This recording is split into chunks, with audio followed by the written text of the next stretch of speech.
Hello दोस्तों, welcome to sleepy classes. Maps दोस्तों एक बहुत ही सिग्निफिकेंट पार्ट है। यूपीएससी में हर साल जो है इससे सवाल आता है, इसलिए मैप स्पेशल देना बहुत ज़्यादा इंपॉर्टेंट है। Now before we start the places in news, quickly जो है दोस्तों आपने ये सेशन देखना है volcanoes and hidden GS. YouTube पे हमारे ये सेशन है। विद इन 23 मिनट्स दोस्तों हमने more than 15 volcanoes in news cover किए हैं। वो सारे वोल्केनोज जो पिछले 2 साल में न्यूज़ में रहे। तो आप ज़रूर इस सेशन को देखें और आप देखेंगे आपको बहुत ही ज़्यादा बेनिफिट होगा अपने प्रिपरेशन में। चलिए, coming back to the places in news, पहली जो रीजन न्यूज़ में है वो है खिरसॉन। सो रशिया का withdrawal from this particular place was in news. अगर हम यहाँ पे देखें तो of course the position becomes important, लेकिन हमेशा जो एसोसिएटेड चीज़ें हैं वो भी इंपॉर्टेंट है। फॉर एग्जांपल जो ये रीजन है इसका सिग्निफिकेंस क्या हुआ जब इसको इनिशियली कैप्चर किया गया था, तो कहा जाता है कि this was actually very instrumental part जिसने रशिया को हेल्प किया in capturing a lot of port cities like Mariupol and Odesa. Right, तो अगेन प्लेसेस इन न्यूज़ में ये 2 प्लेसेस भी इंपॉर्टेंट हो जाती हैं। Again Luhansk and Donetsk very very significant, बहुत ही ज्यादा जो है न्यूज़ में रहे। Now it becomes very important to understand दोस्तों कि जब हम विड्रॉल की बात करते हैं यहाँ से रशिया की, which was the news at that point of time, तो इसका रीजन क्या माना गया है? ना इसका रीजन माना गया है कि रिसोर्स मोबिलाइजेशन में इशूज देखे गए, वेपन सिस्टम्स देखे या न्यू रिक्रूट्स देखे, उनमें भी बहुत ज्यादा जो है इशूज देखे गए। रादर रशिया ने जो है इस रीजन पे मिलिट्री रूल की भी बहुत ज्यादा कोशिश की थी, but it was not that successful. तो कहीं ना कहीं इस रीजन से जो है ये न्यूज़ में रहा है। All these places would become important. Apart from that very very significant direct question आ सकता है कि why was this in news. So ये बेसिकली एक न्यूक्लियर पावर प्लांट की वजह से न्यूज़ में रहा है।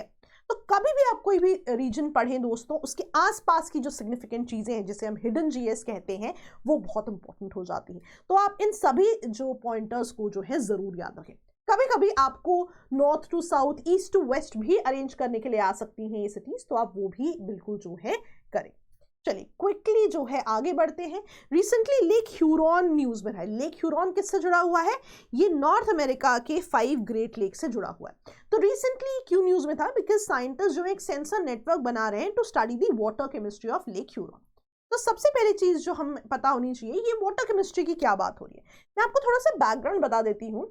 सो बेसिकली जब भी वाटर बॉडी में बहुत ज़्यादा कार्बन डाइऑक्साइड ऐड होता है ना, एटमॉस्फेयर का कार्बन डाइऑक्साइड जब भी कोई वाटर बॉडी में जाता है, तो आप देखोगे कि वाटर बॉडी की जो है एसिडिफिकेशन हो रही है ना। इनिशियली दोस्तों जब ये कार्बन डाइऑक्साइड जो एटमॉस्फेयर में ग्लोबल वार्मिंग कर रहा है, जब वाटर में एब्जॉर्ब होता था, तो इनिशियली कहा जाता था it's a good thing. Why? Because क्योंकि जो एटमॉस्फेरिक कार्बन डाइऑक्साइड है एटलीस्ट दैट इज गेटिंग सिक्वेस्टर्ड, है ना, वो कहीं और एब्जॉर्ब हो रहा है, तो अब वो ग्लोबल वार्मिंग कॉज नहीं करेगा। लेकिन लॉन्ग टर्म में देखा गया कि इसकी वजह से वाटर में एसिडिफिकेशन जो है हो रहा था। राइट, तो वो अपने आप में जो है एक प्रॉब्लम माना जाता है, विच मीन्स कि आप वापस जाके एनवायरमेंट का एसिडिफिकेशन पूरा का पूरा पढ़ें, बिकॉज वो लेक ह्यूरॉन से इंपॉर्टेंट हो जाता है। Now coming back to places in news, पहली चीज जो इंपॉर्टेंट है, आपको सारा लेक्स पता होने चाहिए। Lake superior, lake Michigan, lake Huron, lake Ontario, lake eerie.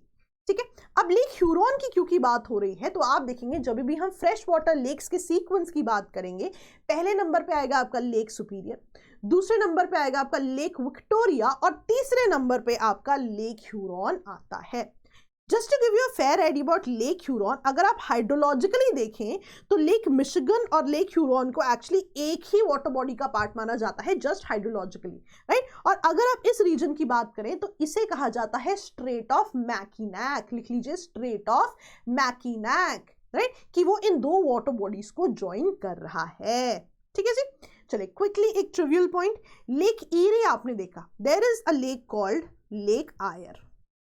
आप मुझे देख के बताइए कि कहां पर है। क्यों बता रही हूं, यदि एग्जाम में क्वेश्चन आ जाए कि इन 5 में से कौन सा ग्रेट लेक्स में से है और लेक ईरी की जगह लेक आयर लिखा हो, तो आपने गलती नहीं करनी है। तो ये ट्रिवियल चीजें भी दोस्तों हम डिस्कस करेंगे। चलिए क्विकली थर्ड चीज पे आते हैं। Very very simple, silent valley national park जो है न्यूज में रहा है बिकॉज ऑफ बर्ड सर्वे यहाँ पे ना दोस्तों। This is very significant because Kerala के जितने भी ऐसे प्रोटेक्टेड एरियाज हैं हर साल इन वन वे और द अदर न्यूज में आते हैं। आप देखिए साइलेंट वैली के जस्ट अगर आप अपर रीजन में देखें या उसके ऊपर देखें मैप में, तो वायनाड वाइल्ड लाइफ सेंचुरी है, एग्जाम में पूछा जा चुका है। अगेन आप देखें Periyar tiger reserve, Neyyar wild life sanctuary, right, तेकर बर्ड सेंचुरी जो है, ये सारी चीज़ें जो है बहुत ही इंपॉर्टेंट हो जाती है ना। मैंने आपको पूरा मैप क्यों दिया है, टेक अ स्क्रीनशॉट, इसको सीक्वेंस में ज़रूर याद करें, क्योंकि कई बार यूपीएससी ने सीक्वेंस में क्वेश्चन पूछा है, नॉर्थ टू साउथ या फिर साउथ टू नॉर्थ अरेंज करना है आपने। पर again we'll come back to the topic कि प्लेसेस इन न्यूज़ कौन सी थी, सो दैट आप ये क्वेश्चन के 2 मार्क गलत ना करें। चलिए चौथी चीज देखते हैं। तो अरितापत्ती जो है दोस्तों, ये तमिलनाडु का पहला बायोडाइवर्सिटी हेरिटेज साइट जो है, इसको डिक्लेयर होने के लिए नोटिफिकेशन आया है। मैं आपको अगर पोजीशन भी दिखाने की कोशिश करूं तो तमिलनाडु में कहीं यहां पर ये आता है। तो वेरी वेरी इंपॉर्टेंटली, जब भी हम बायोडाइवर्सिटी हेरिटेज साइट की बात करते हैं तो ऑफ कोर्स बायोडाइवर्सिटी की टर्म्स में तो इंपॉर्टेंट है ही, बट लोकल लेवल पे भी दोस्तों ये इकोसिस्टम बहुत ही ज्यादा सिग्निफिकेंट होता है। तभी जब भी स्टेट गवर्नमेंट जो है नोटिफिकेशन इशू करती है कि बायोडाइवर्सिटी हेरिटेज साइट कोई जगह बनेगी या नहीं, तो जो भी आपका लोकल्स है उनसे भी आप देखोगे कि इसमें बहुत ज्यादा कंसिडरेशन लिया जाता है। एंड ये जो है 37(1) ऑफ बायोडाइवर्सिटी एक्ट ऑफ 2002 के अंतर्गत जो है इसको डिक्लेयर किया जाता है। तो ये जो दोस्तों ट्रिवियल फैक्ट्स हैं ये भी हमें पढ़ने जरूरी है, क्योंकि प्लेसेस इन न्यूज़ में ये चीजें बहुत ज्यादा इंपॉर्टेंट हो जाती है। ठीक है जी, चलिए क्विकली लास्ट पॉइंट पे आते हैं। तो ये जो कांगहुई केव है दोस्तों, ये बहुत ही ज़्यादा न्यूज़ में रही है, राइट। मणिपुर में है ये, मणिपुर में भी कैटेगोरिकली अगर मैं दिखाऊं, मणिपुर में भी बिल्कुल इस रीजन में ये आती है। तो ये क्यों सिग्निफिकेंट है दोस्तों, रिसेंटली जो है फॉर एग्जाम्पल जैसे आप केव्स पढ़ते हैं ना, कई बार आप पेलियोलिथिक केव्स पढ़ते हैं और आप बहुत सारी ऐसी केव्स पढ़ते हैं, तो this is one of the caves. 2 इसमें चीज़ें इंपॉर्टेंट है। पहला लाइमस्टोन केव है, तो डायरेक्ट क्वेश्चन आ सकता है इसके बारे में 2-4 पॉइंट्स। और पहला पॉइंट इंपॉर्टेंट क्या होगा, ये एक लाइमस्टोन केव है। दूसरा कि यहाँ पे जो है दोस्तों इसका एसोसिएशन जो है स्टोन एज से माना जा रहा है। तो हिस्ट्री के कॉन्टेक्स्ट में भी ये केव बहुत ज़्यादा इंपॉर्टेंट हो जाते हैं। तो दोस्तों प्लेसेस इन न्यूज़ से बहुत स्पेसिफिक और बहुत क्विक क्वेश्चंस आते हैं। ऐसे बहुत से दोस्तों हम प्लेसेस इन न्यूज़ डिस्कस करते रहेंगे आपके प्रीलिम्स तक, बट जैसा मैंने कहा आप ज़रूर ये वोल्केनोज का लेक्चर देखें। एंड हमेशा जब मैं जाते हुए बात करती हूँ दोस्तों, हमेशा ही जो है अपने वीक पॉइंटर्स पे काम करना है और स्ट्रॉन्ग पॉइंटर्स को और स्ट्रॉन्ग करना है। तो जो भी सब्जेक्ट दोस्तों आपको लगता है आप उससे जुड़ना चाहते हैं, राइट, आप जो है उस सब्जेक्ट से जुड़ सकते हैं। कोई भी आपको डिटेल्स चाहिए आप हमारे नंबर्स पे कॉल कीजिए और हमारे जो भी एसोसिएट्स हैं आपकी मदद ज़रूर करेंगे।